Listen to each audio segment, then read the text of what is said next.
Hi all. Welcome to Twinkling Fairy Tales. Once upon a time, in a faraway kingdom, there lived a young girl named Cinderella. She was a kind, gentle, and beautiful child with the most radiant smile. Cinderella had a heart full of love, but unfortunately, fate hadn't been kind to Cinderella. Her mother had passed away, leaving her alone with her selfish stepmother. The stepmother had two daughters of her own, and she was terribly jealous of Cinderella's beauty and kind heart.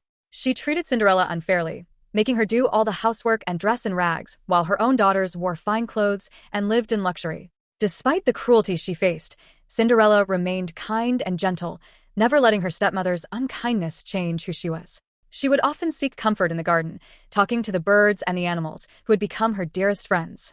One day, the kingdom received exciting news. The prince was hosting a grand ball at the palace, and every maiden in the land was invited.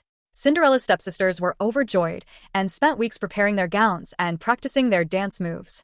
Cinderella watched her stepsisters with a sad smile, hoping she might be able to attend the ball and experience a bit of the magic she had heard about in her mother's stories. But her stepmother was insistent that Cinderella would stay home and continue with her chores. The night of the ball arrived, and Cinderella was left alone in her old clothes while her stepsisters and stepmother departed for the palace. She sat by the fireplace, tears in her eyes, wishing for just a taste of the magic her mother had told her about. Suddenly, a soft, sweet voice filled the room.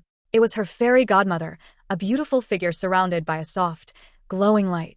"Why are you crying, my dear?" the fairy godmother asked. Cinderella explained her wish to attend the ball, but how her stepmother had been unkind and refused to allow her to go. The fairy godmother smiled and said, "Don't worry, my child. You shall go to the ball."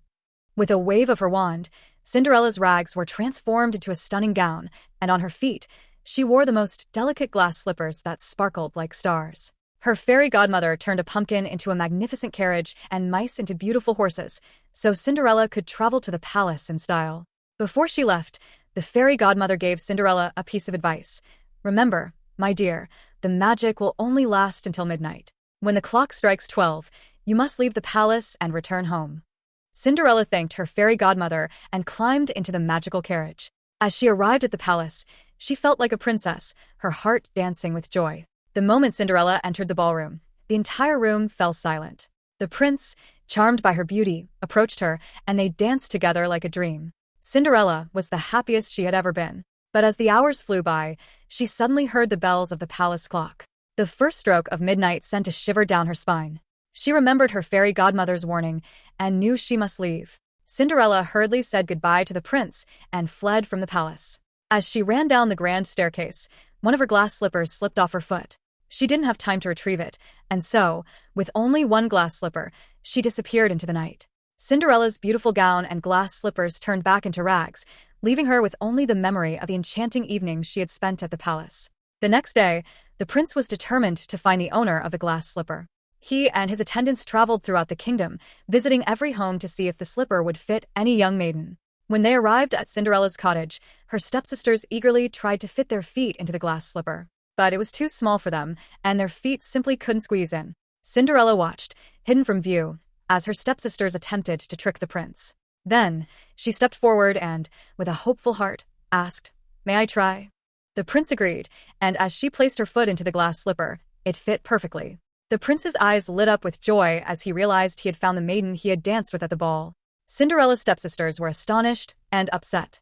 But even though they were mean to her, Cinderella didn't feel angry. Instead, she forgave them for their unkindness, as she believed that kindness was the most important thing in the world.